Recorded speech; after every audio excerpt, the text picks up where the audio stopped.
Late Indonesian President Suharto has been granted national hero status despite leading an authoritarian government for 3 decades. That award of national hero given to former President Suharto today despite protests by human rights activists. CNA's senior correspondent Saifulbahri Ismail has more from Jakarta. President Prabowo Subianto presided over a ceremony at the State Palace where 10 individuals were honored with the title of National Hero. It's Indonesia's highest state recognition awarded posthumously to those who have made outstanding contributions to the nation. Sejenak mengenang arwah dan jasa-jasa para pahlawan yang telah berkorban untuk kemerdekaan, kedaulatan dan kehormatan bangsa Indonesia yang telah memberi segala-galanya agar kita bisa hidup merdeka dan kita bisa hidup dalam alam yang sejahtera. Among this year's recipients is former President Suharto, who died in 2008 at the age of 86. The award was accepted on his behalf by his daughter and son. The decision has drawn controversy given Mr. Suharto's long and divisive legacy. His administration was marked by widespread allegations of corruption, nepotism and human rights abuses, including violent crackdowns on political dissent. Human rights activists say naming Mr. Suharto a national hero risks legitimizing rather than acknowledging his dark legacy.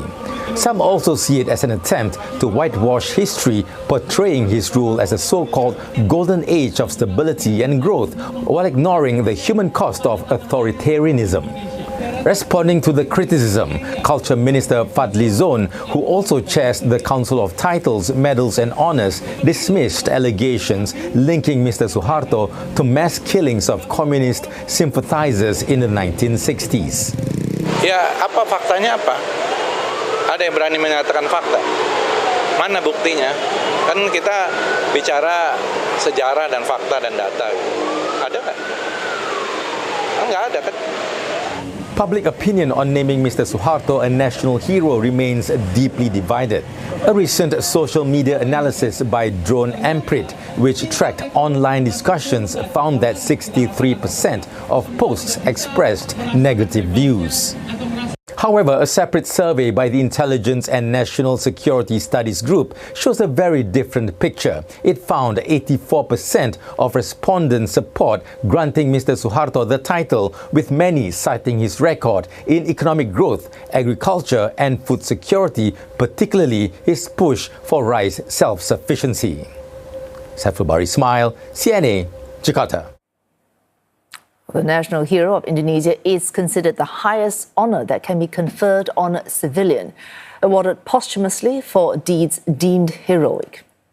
That means acts that can be remembered and exemplified for all time, or extraordinary service furthering the interests of the state and the people. Recipients must meet certain criteria. They must be deceased Indonesian citizens who led an armed struggle, or been behind a concept or product useful to the state. Awardees must have demonstrated lifelong dedication to the nation, showed exceptional nationalism and moral character, and never surrendered to the enemy, and maintained an untarnished legacy. Mr. Suharto is among 10 newly named national heroes, alongside several of his former opponents. They include Indonesia's fourth President Abdul Rahman Wahid, also known as Gusdo, who, despite openly challenging and criticizing Mr. Suharto, was able to maintain pragmatic ties with him. And an independent labor activist, Masina, whose kidnap and murder under Mr. Suharto's rule became a symbol of the fight for workers' rights and resistance to repression.